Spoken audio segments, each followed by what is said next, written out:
Politics without the soap opera, with unfiltered constitutional conservative truth. The Conservative Review with Daniel Horowitz. And welcome back, fellow patriots and American taxpayers, to the one and only Conservative Review podcast here at our Northern Command Center on this Monday, January 27th, to start off a new and exciting week. And every week really here is new and exciting because we actually discuss exciting issues, for better, for worse, that affect our lives, that affect our future as a civilization. Now, impeachment, as you well know, no one even understands it. No one cares about it. But we'll have another full week of this nonsense, Bolton to testify, not to testify, the leaked book, this and that. I'm sure you haven't come here to listen to this. You want to hear what's really important, what really matters to your lives. And that's why I need you guys to subscribe to our YouTube page. If you like it, go to Conservative Review's YouTube page to like our videos. I know some of you like the audio better, but it helps get our message out if you subscribe and like the YouTube videos as well. You could see our written content at conservativereview.com. Also go to theblaze.com for our broader sister website, as well as at RM Conservative to follow me on Twitter, dhorowitz at blazemedia.com. To follow me or to send me an email. Comments, questions, and concerns are always welcome. So I'm not going to talk about impeachment, but I'm going to start off with impeachment in order not to talk about it. Amazing article. If you haven't seen it, AP did some interviews with average Americans, and they wrote an article on it titled, "In Divided America, Some Voters Tuning Out Impeachment Trial." For all the gravity of a presidential impeachment trial, Americans don't seem to be giving it much weight. As House impeachment managers make their case to remove President Donald Trump from office, voters in several states said in interviews with the Associated Press that they're only casually following the Senate's trial or avoiding it altogether, too busy to pay close attention, bored of the legal arguments, convinced the outcome is preordained, or just plain tired of the whole partisan saga. Web traffic and TV ratings tell a similar story, with public interest seeming to flag after the House voted last month to impeach the president for only the third time in U.S. history. Quote, "I've been watching some really odd stuff just to avoid it," said Kim Ashford, 50, a court-appointed advocate for foster children from Gilbert, Arizona. "In my circle, everybody's tired of hearing about it. There's nobody budging. Let's just agree to disagree."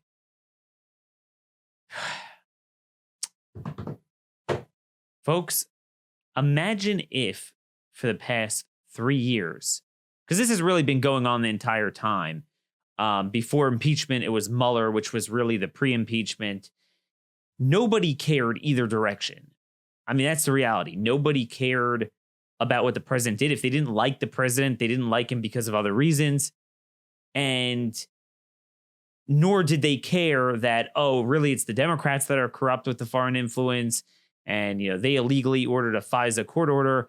I mean, even if you're believing that, and I believe it is a problem, but I'm just telling you, nobody cares either way. No runs, no hits, no errors. You're not going to score points on defense, defending the president, having a long trial defending him, nor are the Democrats going to score points having a long trial trying to convict him. It's just not going to go anywhere. It never was. And if for the last 3 years, Republicans would have been focusing on issues that matter to the safety and security and future of American communities, they would be in much better shape. And that could still happen. I say this all the time. Amy Klobuchar, and I think maybe one or two other Democrats noted this in Iowa. They actually quote some people from Iowa in this article that voters just never talk about Mueller or any of that stuff. They just don't care. What do they care about? Let me give you an issue that embodies what people care about, what instills fear in their hearts, what gives them anxiety, the antithesis of archaic Senate procedures on impeachment and the legalities of the God knows what happened with Ukraine. And that is a public health safety concern, a viral epidemic, this coronavirus. One of the things a senator once told me, who is prominent on the issue of immigration. He said when he was running for office, his super PAC polled, I think it was a super PAC, I don't think it was him, that put out a poll, or maybe it was him, I can't remember. He put out a poll asking people which angle of illegal immigration that bothered them most. So there's a lot that affect the community, affect the culture, the fiscal burden, the language, and people are concerned about all this stuff. The single biggest concern was bringing in contagious diseases to the United States.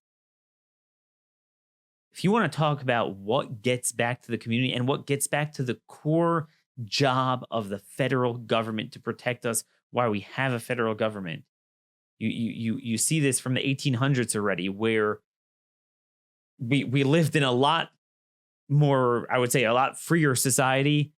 We didn't have this nanny state holding of hands where government would get involved in every aspect of our lives, but they were very strong on quarantines, even domestically, and certainly those coming in from foreign countries. The Immigration Nationality Act requires them to detain anyone for a sufficient period of time to rule out contagious diseases. That is a core job of government. And we did a whole series on this last year with the border crisis, showing how the government was just letting in people. It's inconceivable that the enterovirus and the polio-like symptoms of one of the acute flaccid myelitis, AFM, that this just puzzling disease that is, I think there's been almost 1,000 cases of it in America, has never happened before the 2014 Central American crisis. This is a big problem. So now we have in the news, probably after impeachment, the biggest story, which I think should be a big story, is the coronavirus concern from China.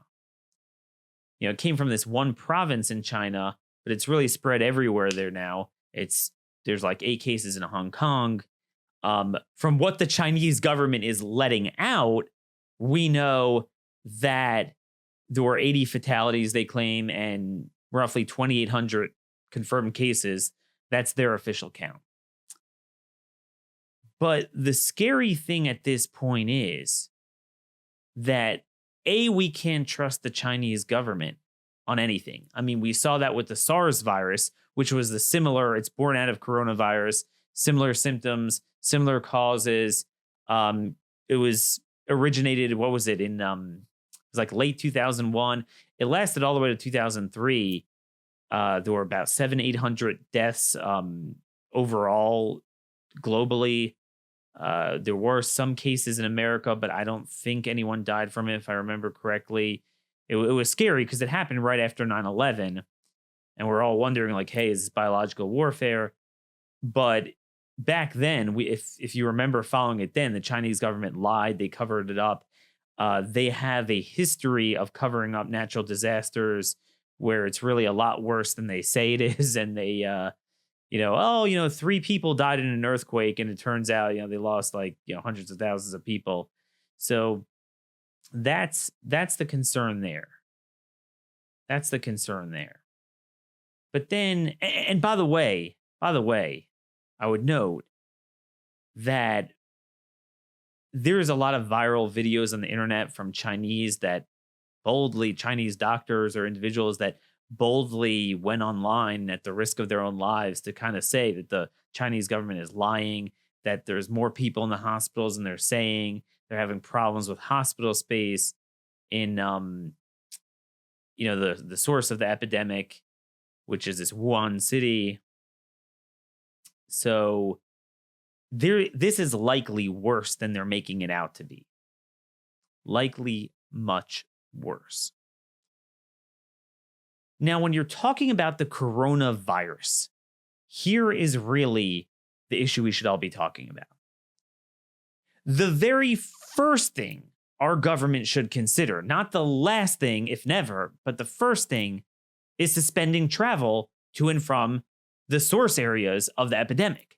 It's obvious. I mean, whenever you have something that is not native to America, whether it's a particular form of crime or gangs or drugs or honor killings, certain cultural problem, FGM, and contagious diseases that we've either never have had in our history or we've eradicated, Well, none of that stuff, none of those societal ills, health concerns are going to affect us unless you bring them into our country. Now, the conduit for doing that is either through immigration or travel. Ports of entry. Sometimes, depending on the country, if there's a lot of people that come illegally through the border, it's at the border as well, land-based entry points and between the points of entry. But that's how you bring it in. If you don't let it into your country, you can't. You're not going to have the problem. It's that simple. But yet, in our history, in recent history, it seems like that's the thing we never consider. In the 2014 Ebola outbreak in West Africa, and then last year we talked about this a lot, in the 2019 outbreak of Ebola in the Congo, we had Congolese coming to our border and we were like processing them. No problem. We weren't considering that. And it just makes no sense. It's not to say that there aren't other precautions you want to take. Sometimes if we feel we have better resources to solve the problem, maybe we'll dispatch emergency personnel to the countries that have it. But certainly you're going to shut off immigration and travel temporarily from those source countries as long as this problem persists. Isn't that obvious? Yet we've never considered it. And here too, we don't seem to be hearing that. Now we know there are 5 confirmed cases, 2 in California, 1 in Arizona, and then the original ones, the 2, 1 in Chicago, 1 in Seattle. So these were already people that traveled in the Wuhan area, that province surrounding Wuhan city, and they came back. Now, it doesn't take a genius to figure out that we have more immigration and travel from China than any other country. So if you add up the long-term immigrant visas, student visas, green cards, we have more than from Mexico. And also, if you add up the tourist visas, China is the largest country on earth. We get roughly, we issue roughly 1.4 million visas, B visas to Chinese nationals a year. That's about 4,000 a day, more so than we do even to Mexico. So this is going to be a big problem. And you would think already a week or two ago, we would have at least had a partial suspension from certain areas, but we're not really hearing that. They say they're doing better screenings in the airport, but I mean, if you have on average 4,000 people coming on tourist visas, I mean, that's a lot of people to screen out. You would think before this calms down, we would suspend some sort of travel from there.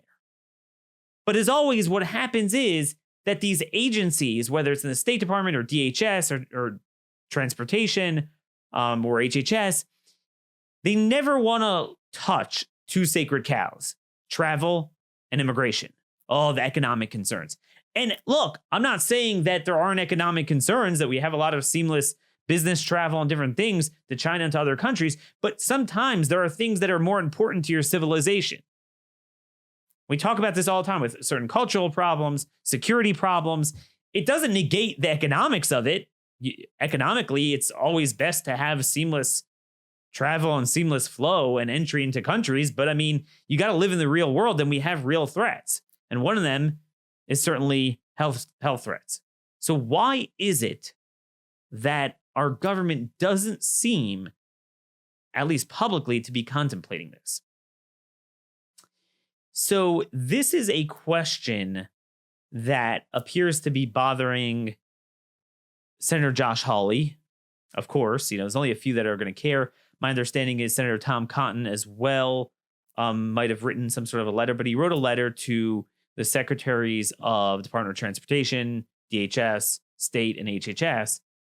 And he says he's expressing his concern and wants guidance on behalf of the American people on the when and how of the administration considering restricting travel. And between the lines, you read it, he basically demonstrates that, yeah, we don't trust China, but also we don't necessarily trust America. So he requested a response within the week to 4 pointed questions. You look at the last question, I felt that was very telling. In the event that federal officials make a preliminary determination to rule out restrictions on air travel, will you commit to inform the public that such a determination has been made in the interests of transparency and appropriate public scrutiny? So notice he's asking them, it almost sounds like he suspects that they've ruled out some sort of temporary suspension, which is a pretty good suspicion because we've seemed to always rule that out. So he's saying, hey, like, if you have ruled it out, first of all, let us know, what are the parameters? What's the trigger? How bad does it have to get for you to do it? What is it going to look like? And if you're not doing it, could you kind of give us that confidence that basically this is not rooted in politics? That, politically, you can't shut off travel. Oh, you can't do that. I mean, really? We would hope that if, the healthcare officials think that this is significant enough, which it already appears so. I mean, we've gotten people that have traveled from China to here, whether they're Chinese nationals or Americans who traveled and came back, and brought it in, and it's clearly in. And one high-ranking HHS official already said over the weekend that they predict more cases will come up over the next number of days. I mean, would it be that bad to suspend travel for 2 to 3 weeks? But I mean, again, this is the hold that the industry has. But remember, if Trump would push this, it would be so popular among the American people. That is something they're going to pay attention to a lot more than impeachment. So later this week, the president is supposed to announce an expanded travel ban in terms of like just security or visa overstays. The group of countries that the Wall Street Journal says, assuming they're correct in their reporting, is a little bit eclectic. Burma makes sense. Tanzania, Belarus, they add in there, which is a little bit weird. Maybe they have a lot of visa overstays from there. They do add Sudan, which is a must. I'm trying to remember. There's a lot of random countries. And then, of course, Saudi Arabia, Turkey, Egypt, Pakistan, Afghanistan, Iraq. None of those countries are on there. So whatever. But look, I'll take it. I'll take it. I mean, again, like I say, you see from this president, every day it's a mixed bag. Every day there's elements in the administration pushing good policies. There's elements pushing back against those policies. And you kind of get a mixed bag outcome, which is why if we had a focused movement to basically back the president and often prod him to where his instincts really want to go, we would get even better out of this administration. So we're going to have that later this week. But now would be a good time while he's announcing that to announce at least a temporary suspension from China.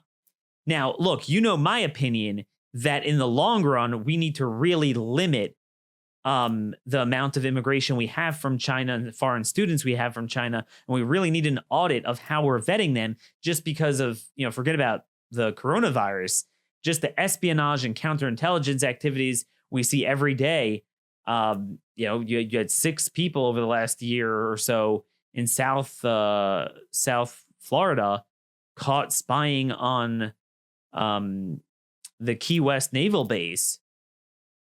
You had the one from last month where they broke into the naval base and refused to turn around, and it took a half an hour to find them. They found them snapping pictures. These were Chinese students. This is a very common problem. So again, the job of government is to prevent belligerents from coming in, to prevent diseases from coming in, to prevent things we don't like. As Theodore Sedgwick, one of the founding fathers, one of the founding congressmen from Massachusetts said during the 1790 Naturalization Act debate in the House of Representatives, he said America is to be preferred because we've all preferred it. We prefer what we have here. It's not perfect. We have our own issues, but certainly there's a lot of things where we really don't suffer from those problems. America is that shining city on the hill, and you have the right balance and right amount of immigration. You can make it nice. But if you have irresponsible immigration policies, that is the surest, most profound way to screw up your civilization from multiple angles. So this is really what people care about. This is what the president, these type of issues is what the president should home in on in a State of the Union address. This is how you win an election. But, it's all about getting clicks for your website on impeachment. So that's with the coronavirus, and that's something we're definitely going to watch if and when there is any sort of suspension of travel, because that's the 800-pound gorilla in the room here. All right. So you talk about, and just one other thing I just want to mention. This Washington Times article, coronavirus may have originated in lab linked to China's biowarfare program. Now, look, I don't know. They're just quoting from one Israeli expert or something, but this is always something you have to think about with China. I mean, this is what China does. We know they do these things. I'm not saying this originated that way. We don't know. But again, this is serious national security when you're dealing with anything with China. This is from Bill Gertz of the Washington Times, a veteran national security reporter. He's put out good stuff over the years. The deadly animal-borne coronavirus spreading globally may have originated in a laboratory in the city of Wuhan, linked to China's covert biological weapons program, said an Israeli biological warfare analyst. Radio Free Asia last week rebroadcast a Wuhan television report from 2015 showing China's most advanced virus research laboratory, known the Wuhan Institute of Virology. The laboratory is the only declared site in China capable of working with deadly viruses. Danny Shoham, a former Israeli military intel officer who has studied Chinese biological warfare, said the institute is linked to Beijing's covert bioweapons program. Quote, certain laboratories in the institute have probably been engaged in terms of research and development in Chinese biological weapons, at least collaterally, yet not as a principal facility of the Chinese BW alignment. Work on biological weapons is conducted as part of a dual civilian military research and is, quote, definitely covert, he said in an email. And they talk about Mr. Shoham's biography. China has denied having any offensive biological weapons, but a State Department report last year revealed suspicions of covert biological warfare work. And that is the story. Look, I mean, this is everything. This is a big deal. This is a very big deal. And it's something, if the president at every opportunity, when there's something in the news, would demonstrate the need for strong vetting, more limited immigration, more restrictions on travel from certain parts of the world for varying reasons. China, we have multiple reasons to do it. This is the time, just like with Pensacola. I mean, this is the problem. We never have a concerted focus on anything. And the American people this is a bipartisan sentiment that people are suspicious of China. American people hate the Chinese government for good reason. They lie, cheat, and steal. That's all they do. Again, I mean, I've said it before. A lot of Chinese people, if not the majority of Chinese people, are good people.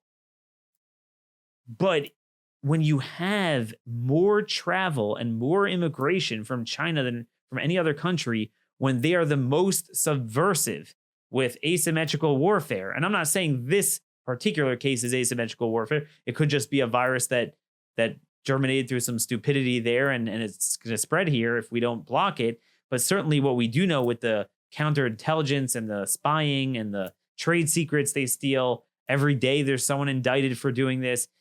This is something that we need to be on top of. And we're certainly in due course going to continue covering this. What's another big issue that people care about in their communities? What's another big issue?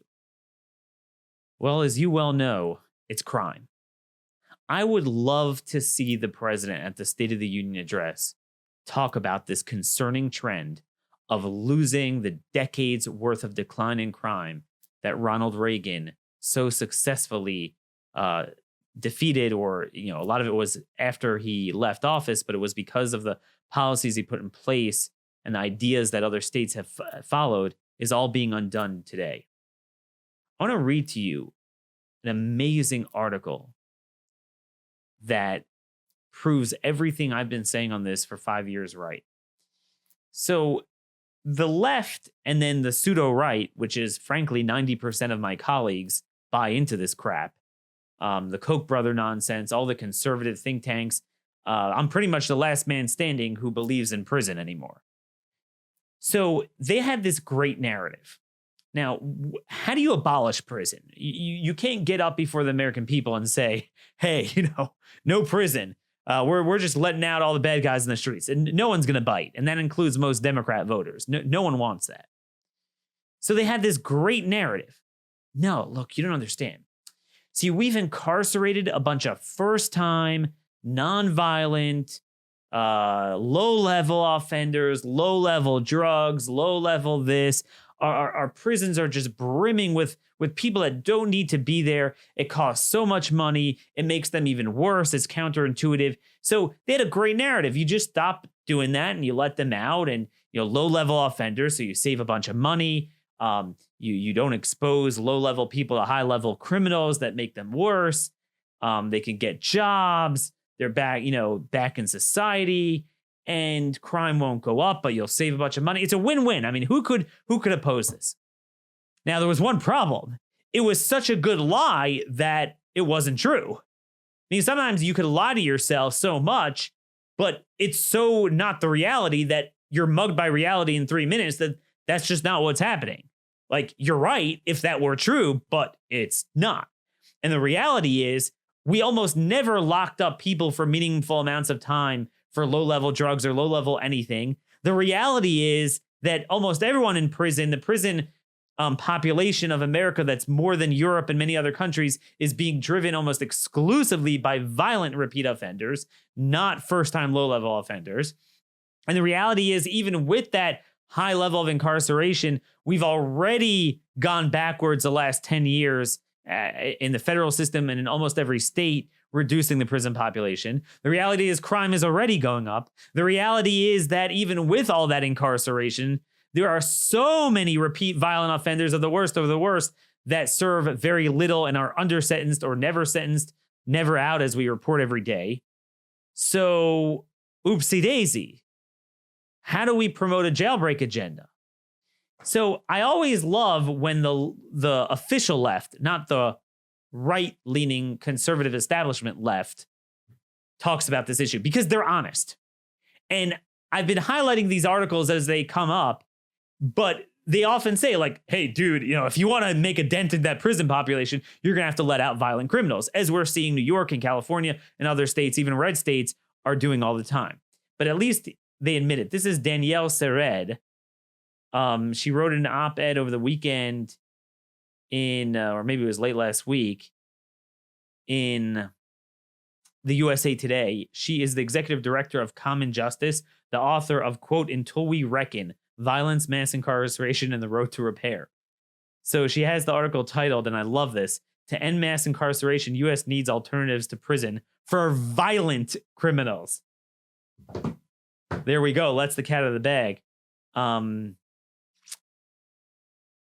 Nearly a decade ago, I sat across from a young man whose body still bore a scar from an assault he had sustained. The person who hurt him was facing a substantial prison sentence for the crime. This survivor was given a choice. Did he want that person's sentence, or did he want him in a restorative justice program? That's their euphemism, by the way. He chose the program because, as he put it, if I have to choose between my safety and revenge, I'm going to choose my safety. Prison would only give me revenge. At the end of the day, I want to be safe. And, they go through all these mass these sweeping jailbreaks. She talks about how Oklahoma, as we reported, released over 460 people from prison, more than any single day mass commutation in American history. Kansas is considering similar actions. Cities from Philadelphia to San Francisco have elected prosecutors who ran on platforms promising to reduce the prison population. Even at a federal level, Democrats and Republicans acknowledge the necessity of criminal justice reform. And she goes through all this stuff. But then she says, but there's a problem. I love it. I love their honesty. As consensus and momentum to end mass incarceration have grown, the reform narrative, though compelling, has been based on a fallacy that the United States can achieve large-scale transformative change by changing responses primarily to nonviolent offenses. That is impossible in a nation where 55% of people incarcerated in state prisons in 2016 were convicted of violent crimes. And it's really, if you look at a lot of that, it's really closer to 90%, because a lot of those are people who were in there previously on violent crimes. And this past one, it's on drugs or firearms. They don't consider firearms violent crime. It's only violent for law-abiding citizens to exercise their right, but not for criminals. She says, to truly have an impact on mass incarceration, we need to reckon with that reality. And then she goes on to, push her stuff that she has this pink unicorn and stuff that, is going to just, sing Kumbaya, and you're going to reduce violent crime without incarceration. Now, that's obviously pink unicorns, but hey, Danielle Sered, props for being honest. Friends, when you hear conservatives talking about criminal justice reform, just realize that they're a bunch of fools, and they won't admit what the left will admit. That if you're going to buy into the notion that we have an over-incarceration problem, and that the goal is reducing the prison population, not public safety, the goal is reducing the prison population, you will be letting out almost exclusively violent people. Just be honest about that. If you're okay with that, then, which I think people like Mike Lee, who's really a more avid supporter of this, I think he deep down supports that from what I know about him. I don't want to put words in his mouth, but I think he's more or less in that camp. But be a man and articulate it. Stand up and be honest with it. Because this is what we're seeing everywhere. Just over the weekend, San Francisco Chronicle, San Francisco's DA, this is the famous Chesa Boudin. He was his step-parents were Bernardine Dorn and what's his name, the weatherman terrorist who blew up stuff. They raised him because his parents were convicted of a notorious bank robbery, killing a cop. He dropped assault charges against Jamaica Hampton, who was caught on video slamming a bottle into a police officer's face. Okay. Let's see a little bit more here. New York jailbreak. There was a nude man who entered a woman's home in Corning, New York. So this is not even this is happening everywhere. Corning, small town, upstate New York, not just New York City. He was released with no bail after he entered a woman's home naked. Then he stole a car the same day he was released. And there's like 100 of these stories. I forgot all of them. I mean, you follow me on Twitter. You'll see I'll tweet them out throughout the day as I see them. But this is from the what is this called? The leader.com. I guess it's the local paper there in that part of New York. And, again, this is just a demonstration when they talk about, oh, we're just like prosecuting, locking up people for no reason. These are not the exceptions. These people are part of the rule. These people are those who they catch on a daily basis. A man who allegedly trespassed Thursday in the apartment of a Corning woman while naked and walking a dog, then was charged, released, and arrested later in the same day on charges of stealing a car, is in Steuben County Jail, awaiting extradition to Pennsylvania on a probation violation. So that's another thing. He was already let out on something else in Pennsylvania. So at least he's going to go back to Pennsylvania. So hopefully he'll be held. And they say Walter was taken into custody, charged with second-degree criminal trespassing from entering the apartment of a female resident. Let's see where we go. According to the new state law, he had to be let out. He was staying in an area hotel and we were unable to locate him. We continued to, this is the police officer talking, we continued to patrol for him. And at about 3:10 p.m., Steuben County 911 dispatched patrolmen into the area of Bridge Street near Pulteney Street for a subject that had just stolen a motor vehicle. And it turned out to be him. He was arrested and charged with third-degree grand larceny.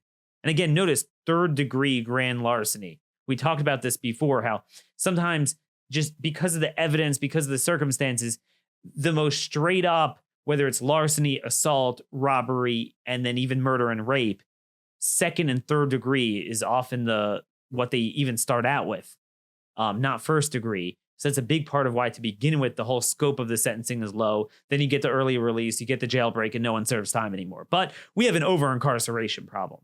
See, that's a whole nother big lie. Even among those arrested, and I guess grand larceny wouldn't be considered a violent crime, but I mean, that's devastating to society if you let these people on the streets. And this is where we have all the problems.